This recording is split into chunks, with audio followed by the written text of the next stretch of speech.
Krásný den, přátelé Jihočeských víkendů. Dnes jsme v dobré vodě u Českých Budějovic, která je známá především svou jarní poutí, ale také nádherným barokním kostelem.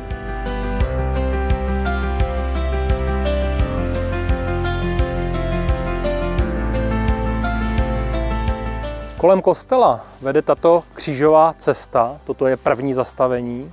Není dlouhá a zajímavostí je, že z Českých Budějovic přes Suché Vrbné vedly poutě až sem na Dobrou vodu.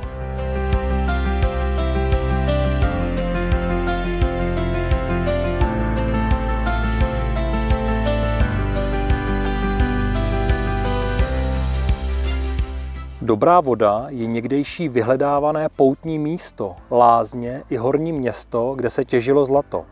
Dominantou Dobré vody je tento nádherný barokní kostel Panny Marie Bolestné a těšíme se na jeho návštěvu.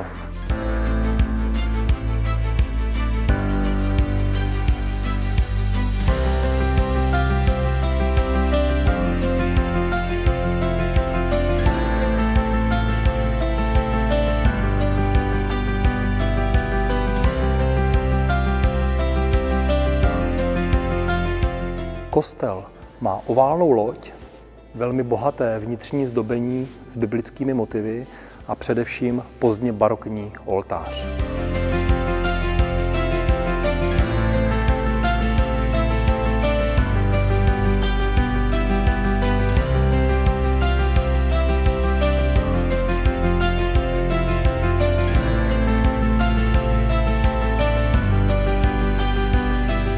Barokní kostel Panny Marie Bolestné byl postaven na místě, kde podle legendy vylezl horník ze štoly.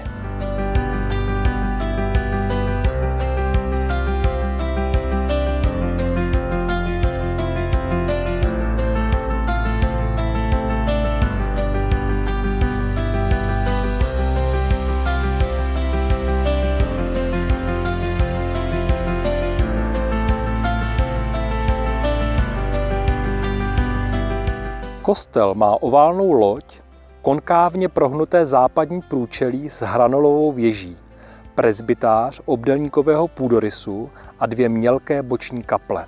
Hlavní loď je kryta zajímavou zvonovitou kupolí.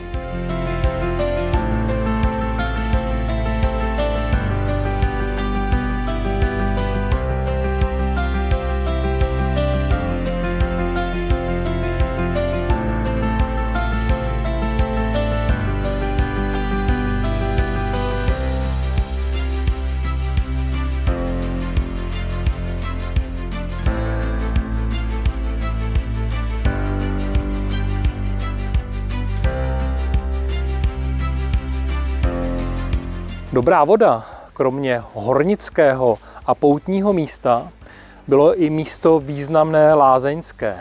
Podle legendy pramen vyvěral pod barokním kostelem a tekl vlastně až do této studánky.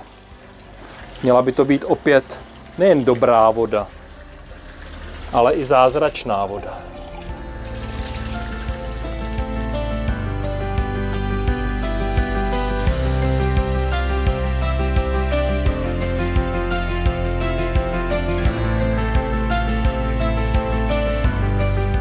Další díl Jihočeských víkendů je za námi. Tentokrát Dobrá voda u Českých Budějovic. Významné poutní místo na Českobudějovicku. U kostela se dá bez problému zaparkovat a pozor, neplést s dobrou vodou na Novohradsku. Mějte se krásně a i podzim nabízí spoustu možností pro jihočeské víkendy.